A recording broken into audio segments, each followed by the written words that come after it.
Over the last several years, Hyundai has been gaining market share, most notably against Honda and Toyota.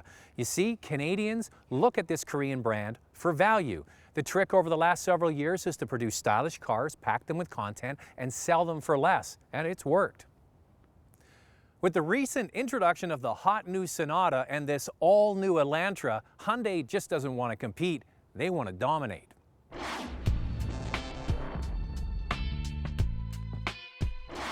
With almost 25%, a full quarter of all cars sold in Canada being compacts, this latest Elantra is a big deal. So big, they have huge plans for it, most notably the #1 sales spot currently held by the Honda Civic for over 13 years. That's a pretty lofty target and one that Hyundai wants to hit. The mid-size Sonata made a statement when it was introduced last year. An inexpensive car doesn't have to look boring. The flowing lines we first saw in that car have migrated to the Elantra with very good effect. Hyundai calls their design language fluidic sculpture, meaning the car has the impression of moving when it's standing still. Now you also have a steeply raked roof line here and this accent line that comes up by the back window. That doesn't provide a very large window for smaller children looking out from the inside. But the good thing is, even if you're 6 feet tall, there's enough space inside the back seat to sit up comfortably.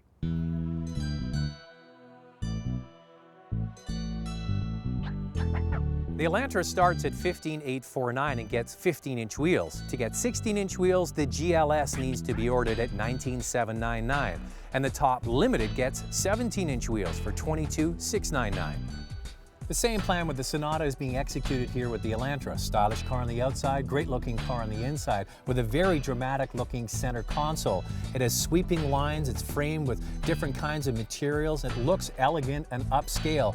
What you really can't see on TV is the way every single piece fits together with absolute precision. It gives the look of quality and it feels like quality. The soft touch dash flows up and away from the driver, making the reach to the radio a bit too far. This is really only a problem with the base model, which doesn't get radio controls on the steering wheel. The base model comes nicely equipped with power windows and doors, height adjustable driver's seat and a USB port. For $17,999, the GL gets Bluetooth, air conditioning and heated front seats. Now the heated seats, here's a perfect example of how Hyundai is smart. If you want to get heated seats on the top sellers, the Mazda 3, the Civic, and the Corolla, you have to splash out for more expensive packages, typically costing over $21,000. That's where Hyundai's smart. They have clever packaging. Now the exterior and interior styling are all kind of icing on the cake if you ask me about this new Elantra. For me, it all centers around the new engine and the ride and handling. The new 1.8-liter engine is called New, NU, and it puts out 148 horsepower, but it's much lighter than the engine it replaces, making the Elantra feel very lively. Now the responsive engine can be matched to either a 6-speed manual or an all-new 6-speed automatic. Now you can slide it over here and shift the gears manual if you want, but to be honest with you, this transmission does such a good job of kicking down a gear when you need extra power. I never actually had the feeling that I needed anything more and just left it in drive. It was that good.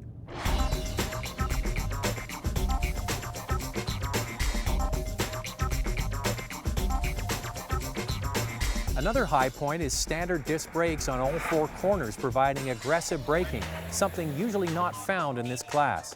Cornering is sure-footed thanks to the lighter weight, making the Elantra a lot of fun to drive. The only shortcoming is the rather vague power steering that never really gives a solid sense of direction. Now, if you're looking for the fun factor, this new Elantra has the goods to play with, say, the Mazda 3 and the very tossable Honda Civic. On paper, the Elantra and the Mazda 3 have the exact same horsepower, but this Elantra seems to have more pull at lower revs. All of this is achieved with class-leading fuel numbers. In the city, the Elantra uses just 6.9 liters per 100 kilometers and only 4.9 on the highway. That's well over 50 miles per gallon. Impressive.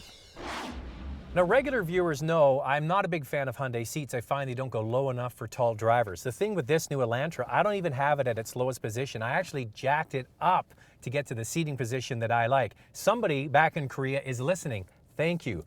Put the car in gear. Now, how do you place this car in the marketplace? As I mentioned, it has the fun factor to compete with the Civic and the Mazda 3, but it also has the suspension dampening and the quietness and refinement on the inside that competes with that very nice handling and riding Chevy Cruze. So you get the best of both worlds. You get a responsive, light-feeling car, and you get a smooth and quiet ride at the same time. This car is an all-rounder, and that's why it's a real threat to the competition.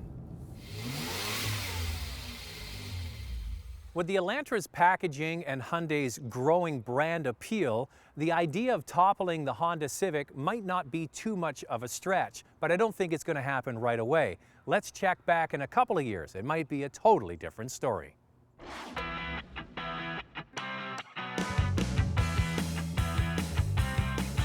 Can't get enough of hot cars? Then race on over to our website at drivingtelevision.com.